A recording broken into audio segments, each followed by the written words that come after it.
nome do Pai, do Filho e do Espírito Santo. Amém. Caros irmãos e irmãs, no nosso último programa, nós estávamos abordando o resumo que o Catecismo apresenta do último bloco de reflexões sobre os mistérios da vida de Cristo. E nós havíamos chegado então ao parágrafo número 567.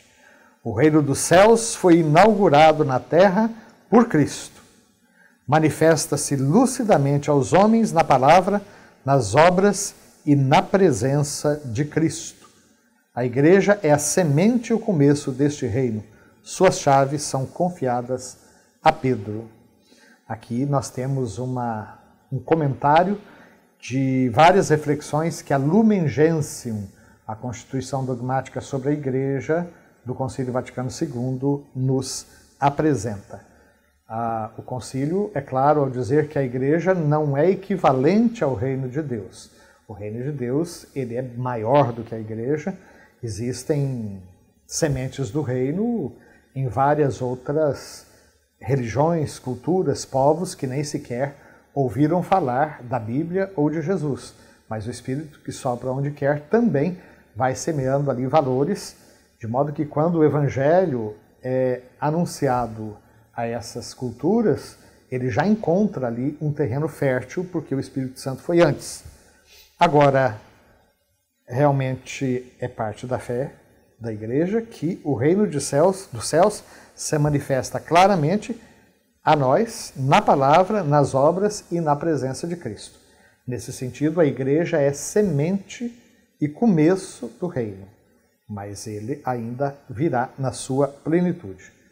E vimos também como no Evangelho de São Mateus se fala das chaves do reino que são entregues a Pedro.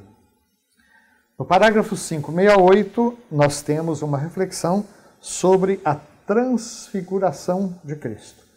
A transfiguração tem por finalidade fortificar a fé dos apóstolos em vista da paixão. A subida à alta montanha prepara a subida ao Calvário. Cristo, cabeça da Igreja, manifesta o que o seu corpo contém e irradia nos sacramentos, a esperança da glória. Uma citação da carta aos Colossenses, capítulo 1, versículo 27. E também uma reflexão sobre um comentário de São Leão Magno, Papa. Vimos durante os programas em que tratamos sobre a transfiguração justamente isso, né? Jesus, sabendo da sua paixão, sabendo da dura provação que os próprios apóstolos deveriam ser submetidos, ele permite às três colunas da Igreja, Pedro, Tiago e João, que experimentem por antecipação aquilo que lhes seria apresentado de maneira mais plena depois da Páscoa. Então, antes da Páscoa e antes mesmo da Paixão, eles foram fortalecidos na fé. E é interessante esta alegoria, né, que o Papa Leão Magno apresenta, no sentido de que a subida de Jesus à alta montanha, a tradição diz que essa alta montanha é o Monte Tabor, porque realmente ali nas planícies da Palestina é a montanha mais alta que nós temos. Mas o nosso catecismo mostra como, simbolicamente, a subida a essa alta montanha é já uma preparação para a subida de Cristo ao Calvário, um monte bem mais modesto, mas onde ele seria crucificado. Parágrafo 569. Jesus subiu voluntariamente a Jerusalém, embora soubesse que lá morreria de morte violenta por causa da contradição por parte dos pecadores. Carta aos Hebreus, capítulo 12, versículo 3. É interessante que essa decisão de Jesus aparece sobretudo no Evangelho de São Lucas. A uma certa altura, diz São Lucas que ele endureceu o rosto e começou decididamente um caminho na direção de Jerusalém.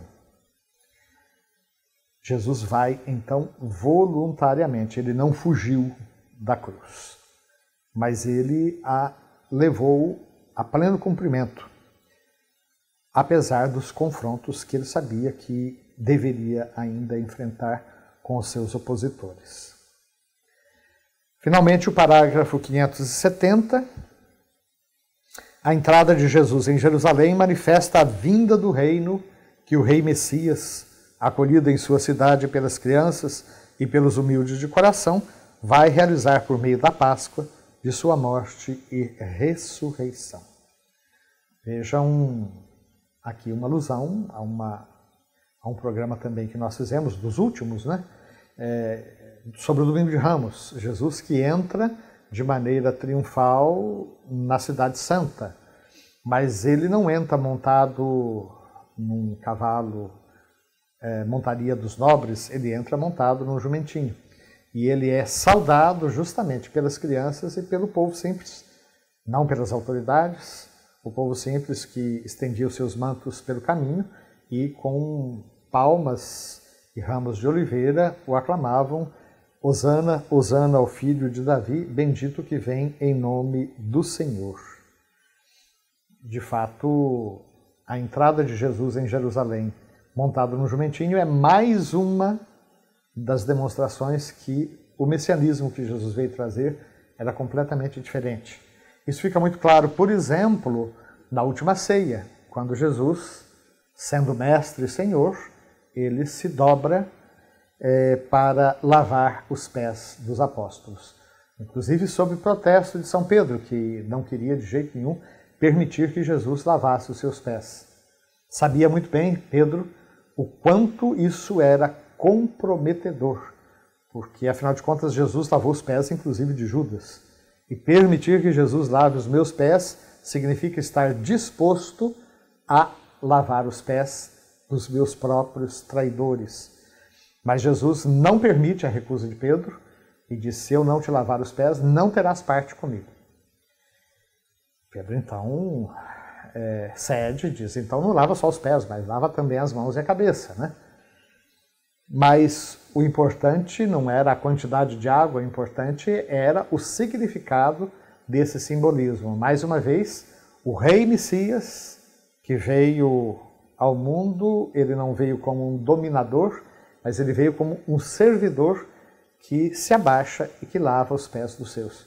E ele diz isso claramente, interpretando o seu gesto.